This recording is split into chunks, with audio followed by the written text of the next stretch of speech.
All right. Good morning. Good morning. Yes, it is a good morning. You know why it's good morning? Because we're going to share with you why this that we have been taught ever since we were in grade school. This right here is what we were taught, that three is greater than one.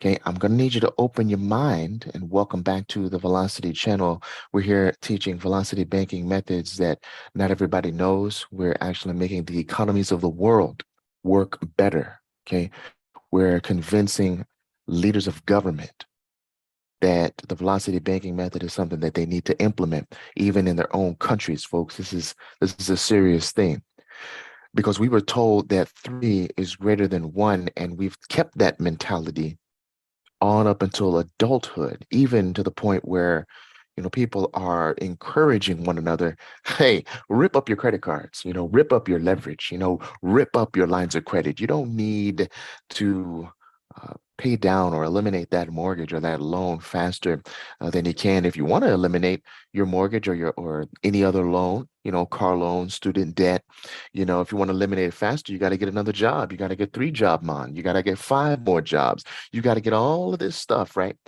When we really just needed to switch some numbers around.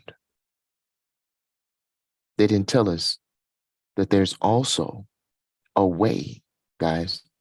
There's a way to make sure that one can actually be greater than three. They didn't teach us that.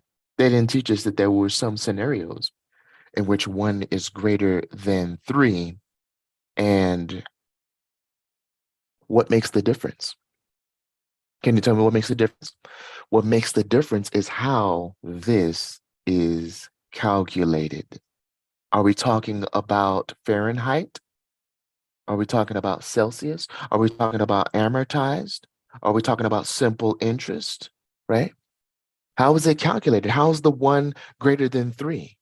How is the three greater than one? Right? It's all in the calculation. And in this video, I want you to know that there is such a thing as turning a 7% APR or an 8% APR. And I'm talking about mortgages, but this applies to car loans as well, right? Any loan, personal loan, right? I'm talking about 12%. You can turn 7% into 1.44%. How is that? How can you turn 8% into 2% equivalent? Okay. How can you turn 12% into 3%? How can you turn that? How is it that people are now getting worried about the 7, the 8, and the 12% on their home loans? Why are they worried? Because they don't know how to turn this, you see that, into this. When all you have to do is realize that the money that you have in your checking account, your savings account, in your lines of credit, you can use that to pay off this big old loan in an unconventional, non-typical way. And that's what turns this 6% into 1% equivalent. Taking that line of credit, okay, of let's say 5,000, okay, and saying, you know what, instead of paying this mortgage the typical way, I'm just going to go ahead and chunk this principal, okay, and I'm going to turn this 200,000 into 195,000, okay. Now keep in mind, you are still paying monthly, but you're not paying it from your checking account. You're paying it from your new checking account. All right. So here we have 5,000 already been deployed. Guess what? You're getting paid. So that $5,000 goes into your checking account. Let's put that right here. It goes inside of your checking account. And then from there, you place that inside of your LLC. Look at you. You already paid off your 5,000. Isn't that wild? So from your LLC, from your line of credit, what are you going to do again? You're going to hammer it again and again and again and again. Now, wait a minute.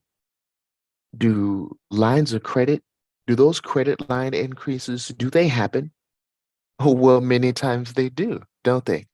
So you're able to put down now, you're chunking 10,000, right? And you're not worried about your line of credit because guess what's paying that? Your check, right? That income, it's coming in, right? And I understand they have your expenses. You have expenses, don't you? So it's income minus expenses, but that's what's going to equal your cash flow because you have that cushion there. So let's just say it's 2,000, right? And you have a $12,000 balance. Well, the $1 million question is, how long is it going to take you to pay off that $12,000 balance? According to the math, 6 months. It's no big deal. And you don't have to write an extra check. You don't have to get another job, huh? You don't have to get a higher paying anything. You don't have to change your lifestyle. You just got to do the math differently. That's how we get to 1.44% when everybody else is paying 7%, right? That's how we get to 2% while else is paying the 8%. Okay. That's how we get to the 3% when everybody else is paying the 12%, right? And that's how we get to the 1.44, the 2 and the 3% equivalents, folks. We're not paying this amount because we know how to pay the loans. Folks, thank you so much for watching. Listen, if you have any questions, don't hesitate to get with us. We're taking appointments all day today. Just let me know. I'll go ahead and give you the Calendly link. We're just going to go ahead and continue it, man, because I see the need and the need is great. So come on out and we'll get you helped out. All right. Thank you so much. God bless and have a great day.